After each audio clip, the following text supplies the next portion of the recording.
Baik, Assalamualaikum warahmatullahi wabarakatuh. Kembali lagi bersama saya, Muhammad Iqbal, NRP akhir 008 dari Teknik Jurusnya Angkatan 2024. Di sini saya akan menjelaskan tentang materi looping, di mana looping itu dibagi menjadi dua, yaitu ada for loop dan while loop.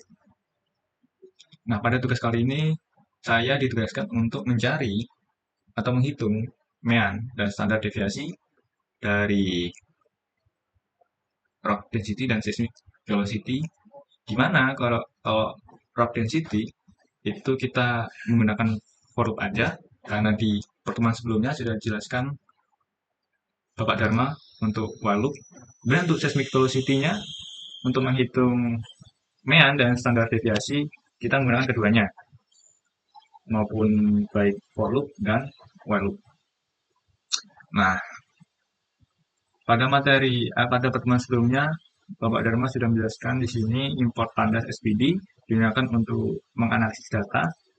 Jadi yang tergenerate di sini berupa tabel, di mana ada dua variabel, rock density dan seismic velocity.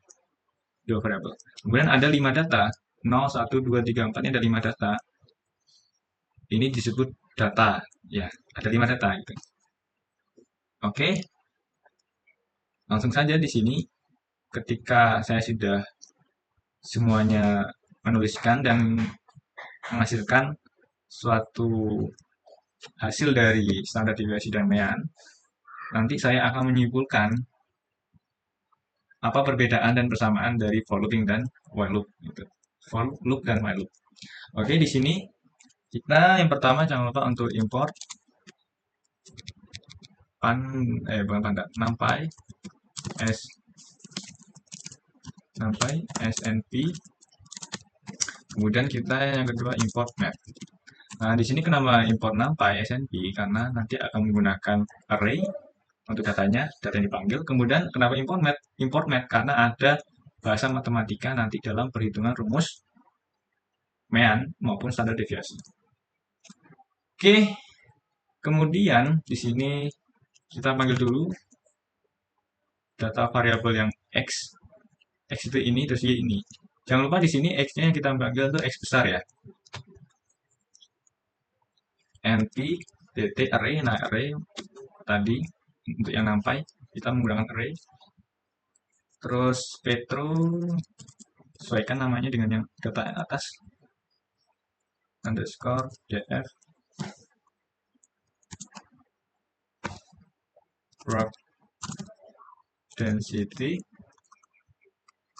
Ini pakai kurung siku ya. Terus ini juga kurung siku tutup. Terus kurung mana? Begitu yang kedua, kita copy saja biar cepat ya.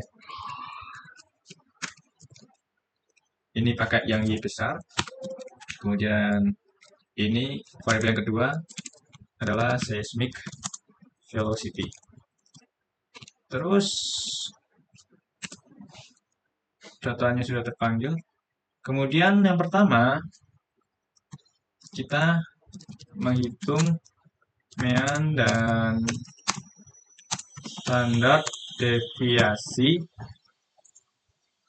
rock density dengan for loop, karena while loop sudah ada di pertemuan sebelumnya. Oke, pertama-tama kita panggil dulu datanya.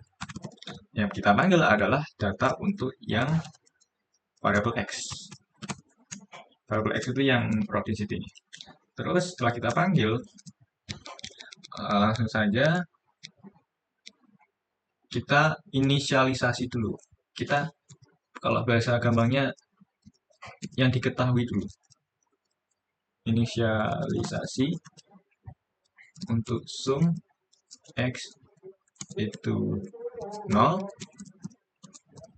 Dan untuk sum yang x kuadrat itu sama dengan 0.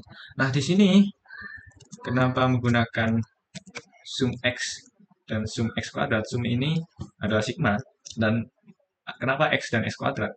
Karena di dalam rumus mean dan standar deviasi itu menggunakan apa ya, dua komponen gitu atau lebih. Komponennya itu yaitu X dan komponen X kuadrat. Dan juga ada komponen N atau banyaknya data, tapi itu sudah ada dalam fungsi ini, yang data ini. Terus setelah itu, setelah diketahui sama dengan 0, kita menghitung jumlah untuk standar deviasi dan mean rock density dengan for loop. Itu langsung saja mungkin kita namanya menghitung mean dan standar deviasi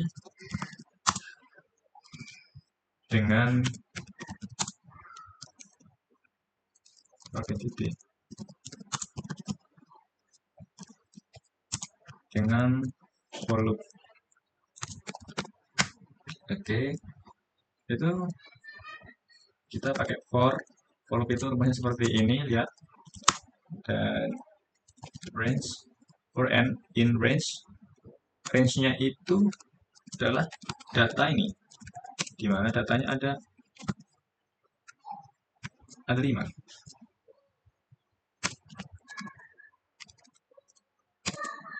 Kita panggil. Oke, terus nah rumusnya seperti ini. X, ini X besar ya. Kita panggil dari sini X besar, terus N, N, terus untuk sumnya juga X sama dengan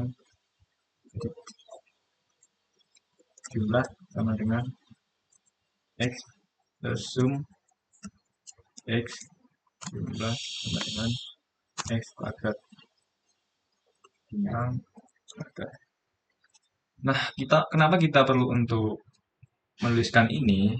Karena sum X, misalnya sum X tambah sama dengan X.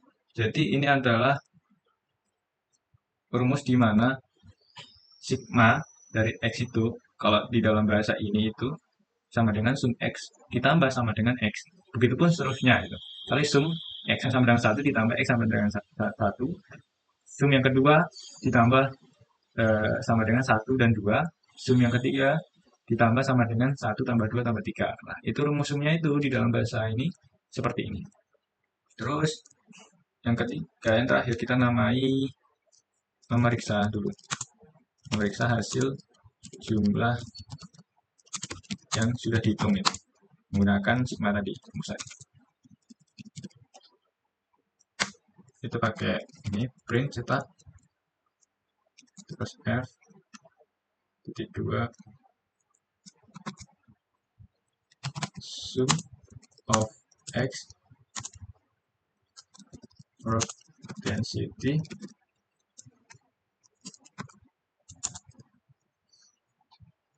kurung kurawal sum X.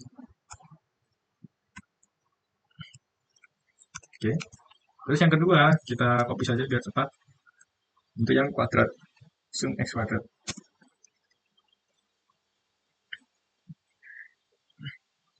X2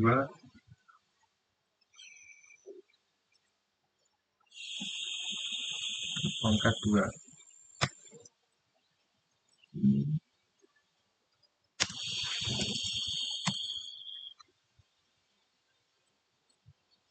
Ini jangan lupa untuk tanda petik tutup ya. Terus, nah, di sini sepertinya ada yang salah. Kita lihat lagi.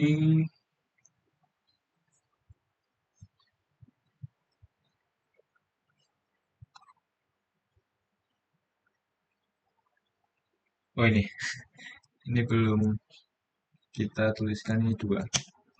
Nah, baru udah benar. Di sini sigma dari X semua data ini dibagi banyaknya data. Belum sigma saja ya, jumlah data ini itu 13,5, kemudian jumlah dari X kuadrat, dari ini dikuadratin, terus ditambah dikuadratin ini, terus ditambah kuadratin ini, dan seterusnya, itu 36,475. Nah, kita sudah memeriksa hasil dari dua komponen ini, X dan X kuadrat, terus kita cari rumusnya untuk menghitung mean dan standar deviasi. Nah, untuk mean yang X itu sama dengan sum dari X dibagi dengan banyaknya data gitu. Kita panggil. Terus untuk standar deviasi std dev score X sama dengan, nah ini pakai bahasa square root atau akar kuadrat, jadi harus menggunakan import math, terus n underscore data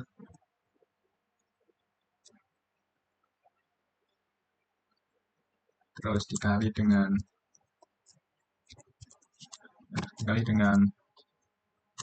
sum yang X kuadrat, ini rumus standar deviasi, terus dikurangi sum yang X itu pangkat 2.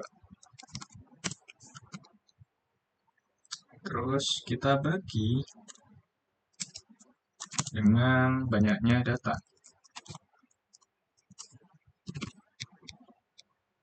Dikali, panjang banget deh.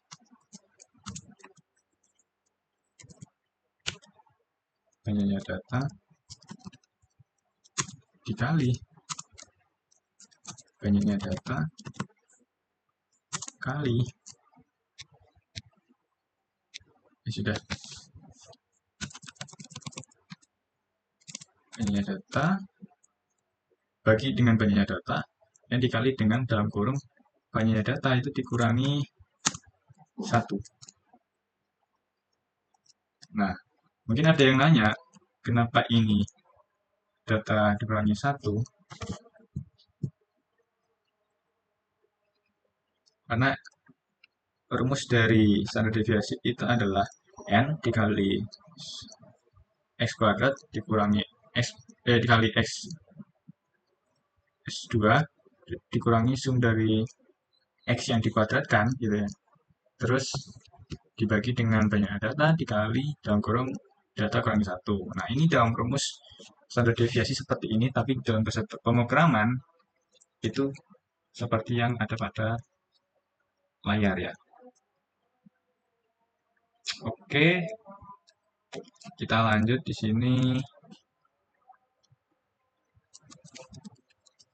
Ini bebas.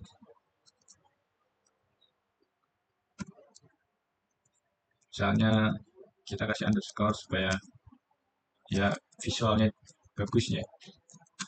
Terus print dalam kurung. Nah, ini F mean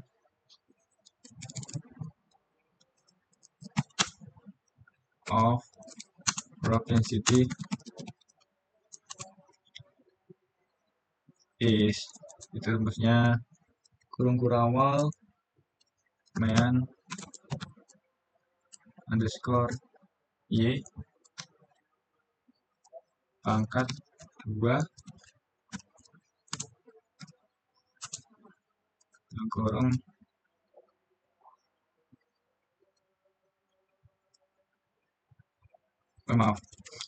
mean underscore y terus sama titik 2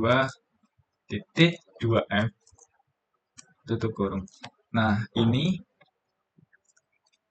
adalah titik 2f ini digunakan untuk membatasi hasilnya itu cuma ada 2 angka di belakang koma gitu. Jadi kalau lebih dari 2 angka di belakang koma di perhitungan manualnya Maka kalau dalam bahasa pemrograman ini dibatasi hanya dua angka di belakang koma. Itu pakai titik 2F ini, main underscore x titik 2 titik 2F. Terus satuannya itu kita tulis G per cc, gram per cc, tutup kurung. Oke, terus nanti yang kedua standar deviasi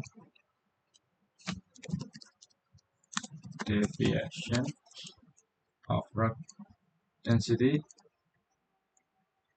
is std, kita panggil std underscore dev underscore x, itu terus sama seperti yang sebelumnya, ini titik 2x, maka dua angka dalam koma. Terus kita generate saja.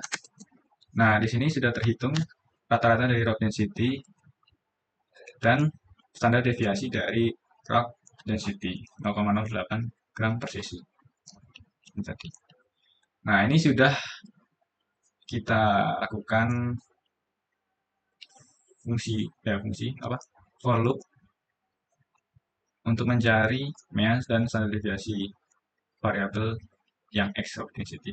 Kemudian untuk yang soal yang kedua dari Bapak Dharma, itu kita mencari standar deviasi dan mean pada variabel yang kedua, seismic velocity. Tapi ini ada dua, yang pertama while loop dan yang kedua for loop.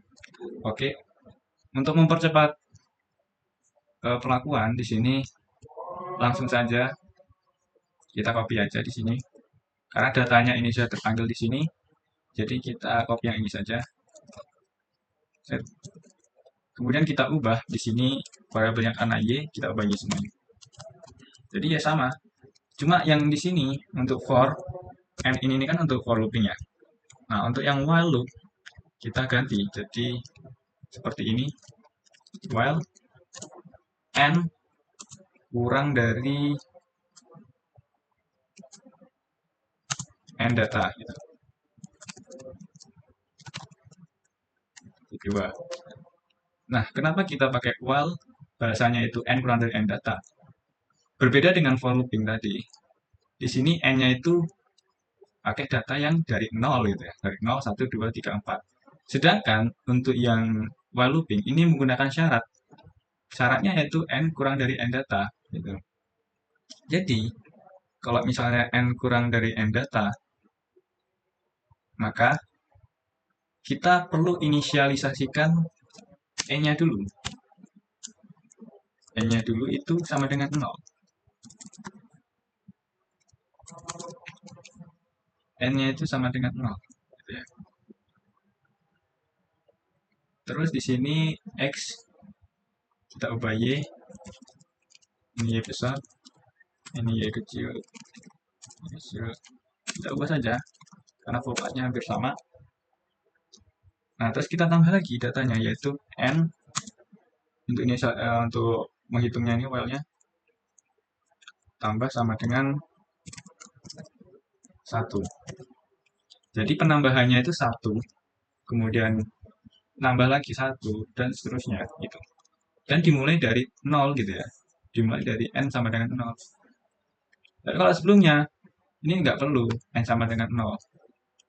Karena fungsi ini for ini sudah sudah memanggil semua data yaitu dengan n data gitu. Ini nggak perlu n sama dengan 0. Sedangkan yang ini perlu n sama dengan 0. Apa bedanya? Dalam inisialisasi dan fungsi while-nya, while looping-nya. Jadi seperti itu ya. Terus kita di sini memeriksa hasil sampai dihitung. Ini ganti while untuk namanya. Terus ini kita ganti y, y.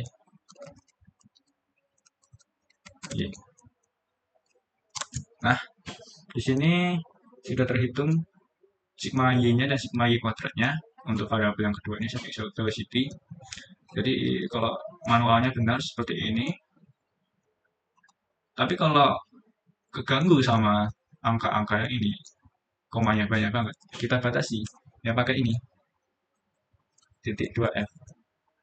Kita perlakukan sama di sini juga. Nah, nah, hanya ada dua angka di depan koma. Nah, di sini mungkin kelihatannya lebih bagus ya. Dua angka di depan koma. Itu pakai ini, 2F. Terus, menghitungnya sama. Seperti yang sebelumnya. Ya tinggal kita ganti aja. Ini Y, ini Y, ini Y, ini Y, ini Y, terus ini juga Y. Tapi ini kita ganti ya, namanya jadi seismic velocity. Ini juga seismic velocity. Oke, kalau nggak salah satuannya itu kilometer per second. Yang di dalam soal itu satuannya kilometer per second ya. Nah, ini sudah terhitung rata-rata dari seismic velocity 2,70 km per second dan standar deviasi dari seismic velocity 0,32. Nah, ini udah benar. Hasilnya seperti ini. Oke. Wah, ada yang salah ini. Oh, ini.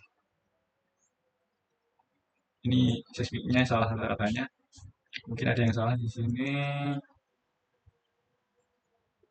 Coba kita cari.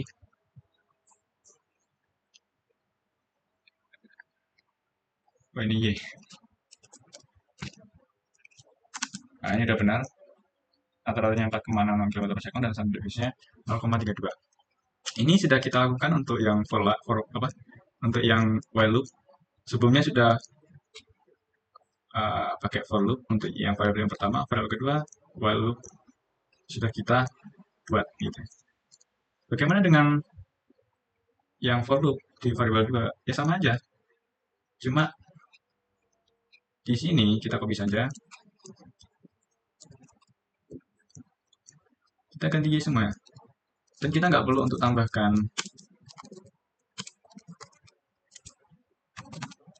N sama dengan 0.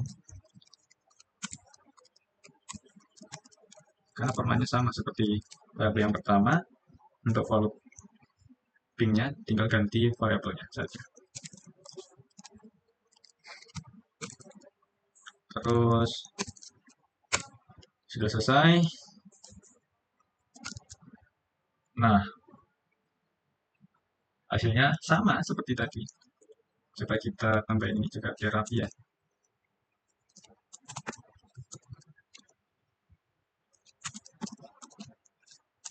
Oke, udah. Terus rumusnya juga untuk for loop variabel kedua. Itu sama. Ya tinggal kita salin saja. Yang beda ini kata-katanya saja ini. Bukan. Yang beda ini yang nggak ada yang beda ya. Jadi kita jemput saja. Oke. Hasilnya sama 4,6 dan yang standar deviasi 0,32. Jadi di sini fungsinya sudah benar. Oke. Soal yang kedua nyari standar deviasi dan mean menggunakan for loop untuk variabel pertama sudah selesai. Kemudian yang ketiga juga soal ketiga mencari mean dan standar deviasi dari variabel yang kedua seismic velocity menggunakan while loop dan for loop itu sudah selesai. Nah, mungkin pertanyaannya apa sih persamaan dan perbedaannya gitu. Jadi kalau persamaan dan perbedaannya di sini persamaannya yaitu hasilnya sama gitu. Hasilnya sama karena kita memerintahkannya ya sama gitu ya. Memerintahkan dalam bahasa menghitung ini rumusnya sama. Nah, perbedaannya apa? Perbedaannya di sini jika while loop itu inisialisasi kita tambahkan n sama dengan 0 gitu. While n kurang dari n data. N data ini jumlahnya itu. jumlahnya kan ada 5 gitu. Untuk jumlah yang pertama, n itu 1, itu kalau eh, datanya 1, data yang 0 ini nggak kebaca. Jadi kalau misalnya kebaca, untuk kebaca, kita pakai syarat ini, while n kurang dari 1. Lalu kita rumuskan untuk penambahan satu, penambahan satu lagi, sampai seterusnya, sampai ke 5 gitu. Jadi sampai ke 4 nih. Jadi inisialisasinya ditambah n di sini. Tapi untuk yang for looping, perbedaannya itu di sini nggak perlu n sama dengan 0 gitu. Karena di sini perintahnya sudah for n in range, sudah ada di antara range-nya itu di n data. Jadi n data yang ke satu itu yang 0, terus n data kelima itu berapa? N data yang kelima itu ya 4 ini. Sedangkan untuk yang for loop di sini harus pakai syarat. Karena n data yang kelima itu kurang dari apa lebih dari n gitu. Yang lebih dari n data itu 4. N yang keempat gitu. Yang keempat itu adalah yang data yang keempat ini. Jadi perbedaannya seperti itu gitu. Cuma eh, hasilnya itu sama. Kemudian apa sih tujuan dari looping ini? Tujuan dari looping ini adalah untuk meringkas atau mengefisien dari suatu fungsi yang kita cari gitu. Kalau fungsi apa meringkas rumus gitu, meringkas rumus yang kita cari ketika ada banyak data. Jadi kalau sebelumnya kalau mencari banyak data pakai rumus yang sama, itu perlu satu-satu. Data ke satu rumusnya apa, data kedua rumusnya apa, data ketiga rumusnya apa, di mana rumusnya sama. Sedangkan menggunakan looping ini, kita tinggal pakai satu rumus saja gitu. Karena dari katanya looping gitu. Jadi kalau sudah memenuhi syarat itu selesai. Tapi kalau belum memenuhi syarat, yang muter lagi untuk yang data kedua, ketiga, keempat, kelima sampai terpenuhi untuk yang while. Tapi kalau untuk yang for ini bukan terpenuhi tapi apa namanya? Sudah dibatasi ya, sudah dibatasi. Batasinya apa? Yang data ini. Data ini, yang data ini dari satu, ya maksudnya dari nol ini data ke satu sampai data ke 5. Oke, itu saja dari saya. Semoga bermanfaat bagi kita semua. Terima kasih. Wassalamualaikum warahmatullahi wabarakatuh.